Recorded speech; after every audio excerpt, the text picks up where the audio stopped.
साल था 1984। भारतीय जनता पार्टी के पास लोकसभा में सिर्फ 2 सीटें थी। किसी ने नहीं सोचा था कि ये पार्टी भारत की राजनीति पर राज करेगी, लेकिन फिर एक आंदोलन शुरू होता है, राम जन्मभूमि आंदोलन। इस आंदोलन की रथ पर सवार होकर बीजेपी 2 सीटों से 303 सीटों तक पहुंच जाती है और देश के 22 राज्यों में अपनी सरकार बना लेती है। लेकिन राजनीति में जो चीज आपको शिखर पर ले जाती है, कभी कभी वो आपकी सबसे बड़ी चुनौती भी बन जाती है। 22 जनवरी 2024 को अयोध्या में रामलला की प्राण प्रतिष्ठा हुई। ऐसा लगा कि 2024 के चुनाव में बीजेपी अयोध्या के नाम पर क्लीन स्वीप करेगी, लेकिन नतीजे चौंकाने वाले थे। 2024 में इसी अयोध्या ने बीजेपी को पहला सबसे बड़ा झटका दिया। फैजाबाद लोकसभा सीट जिसमें अयोध्या आती है, वहां बीजेपी के लालू सिंह को समाजवादी पार्टी के अवधेश प्रसाद ने 54,567 वोटों से हरा दिया। मंदिर बना, प्राण प्रतिष्ठा हुई, लेकिन वोट बीजेपी को नहीं मिला। तो अब सवाल ये है कि क्या अयोध्या से शुरू हुई बीजेपी की जीत की कहानी अयोध्या से ही खत्म होने वाली है? क्या भगवान राम के मंदिर में हुई कथित चंदा चोरी 2027 में योगी आदित्यनाथ और 2029 में पीएम मोदी के लिए हार की सबसे बड़ी वजह बनेगा? इस पूरी कहानी को समझने के लिए हमें व्हाई यानी क्यों को समझना होगा। बीजेपी के लिए अयोध्या सिर्फ एक शहर नहीं है, बल्कि उनकी पूरी राजनीतिक पहचान यानी पॉलिटिकल आइडेंटिटी है। 1990 में लाल कृष्ण आडवाणी की रथ यात्रा ने भारत की राजनीति को हमेशा हमेशा के लिए बदल दिया था। बीजेपी ने समझ लिया था कि भारत में जातियों में बटे हिंदू वोटरों को अगर कोई एक चीज जोड़ सकती है तो वो है राम का नाम। इसने बीजेपी को 3 चीजें दी। पहला, इमोशनल कनेक्ट, जहां वोटर अब सिर्फ विकास के लिए नहीं बल्कि आस्था के लिए वोट करने लगा था। दूसरा, ऑर्गेनाइजेशन स्ट्रेंथ, जिसमें आरएसएस और बीजेपी के कैडर जमीन पर उतरकर बीजेपी के लिए काम कर रहे थे। तीसरा, चंदा और संसाधन। राम मंदिर के नाम पर देश के कोने कोने से ईंटें और चंदा इकट्ठा हुआ, जिसने पार्टी को गांव-गांव तक पहुंचा दिया। सुप्रीम कोर्ट के 2019 के फैसले और 2020 में ट्रस्ट बनने के बाद बीजेपी ने इसे अपने सबसे बड़ी जीत के तौर पर पेश किया। लेकिन 2021 आते आते इस नैरेटिव में दरार पड़ने लगी।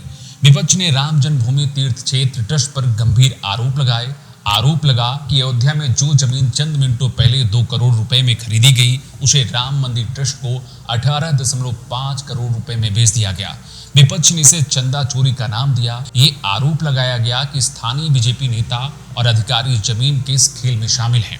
हालांकि ट्रस्ट ने इन आरोपों को सिरे से खारिज कर दिया और कहा कि जमीन की कीमतें बाजार के हिसाब से तय हुई हैं और सारा लेन देन पारदर्शी यानी ट्रांसपेरेंट तरीके से किया गया है।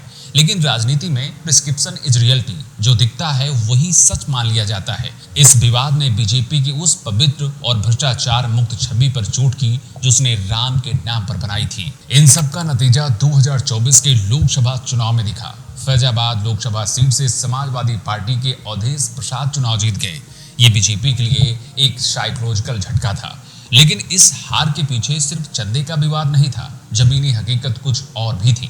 बीजेपी ने अयोध्या को एक ग्लोबल सिटी बनाने पर फोकस किया, लेकिन जमीनी स्तर पर चौड़ीकरण के नाम पर जिन स्थानीय दुकानदारों और निवासियों के घर टूटे, उन्हें सही मुआवजा नहीं दिया गया।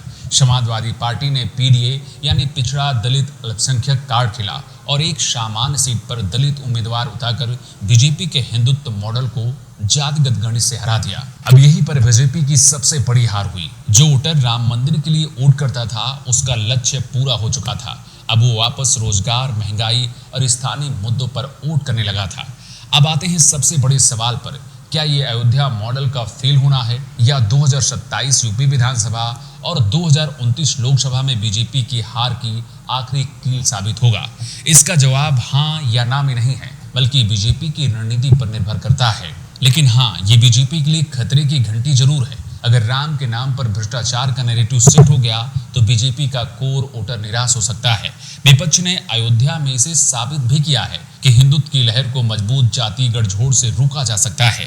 बीजेपी के पास संगठन की ताकत और मोदी योगी का पर्सनल ब्रांड अभी भी बहुत ज्यादा मजबूत है।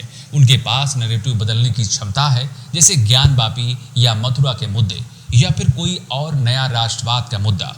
अयोध्या की हार बीजेपी के लिए अंत नहीं है, बल्कि एक बहुत बड़ा करेक्शन पॉइंट है। राजनीति में कोई भी भावना हमेशा के लिए काम नहीं करती। राम मंदिर ने बीजेपी को सत्ता के शिखर तक जरूर पहुंचा दिया, लेकिन अब वहां टिके रहने के लिए उन्हें गवर्नेंस, रोजगार और स्थानीय लोगों के भरोसे को फिर से जीतना होगा।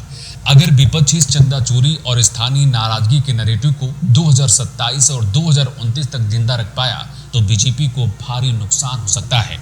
लेकिन अगर बीजेपी ने अपनी रणनीतिक गलतियों से सीख ली तो फिर से वो वापसी सत्ता में कर सकते हैं। वैसे आपको क्या लगता है, क्या बीजेपी 2027 के यूपी चुनाव से पहले अयोध्या हार की इस नैरेटिव को बदलकर विकास और हिंदुत्व का नया संतुलन बना पाएगी, या विपक्ष का पीडीए इस पर भारी पड़ेगा?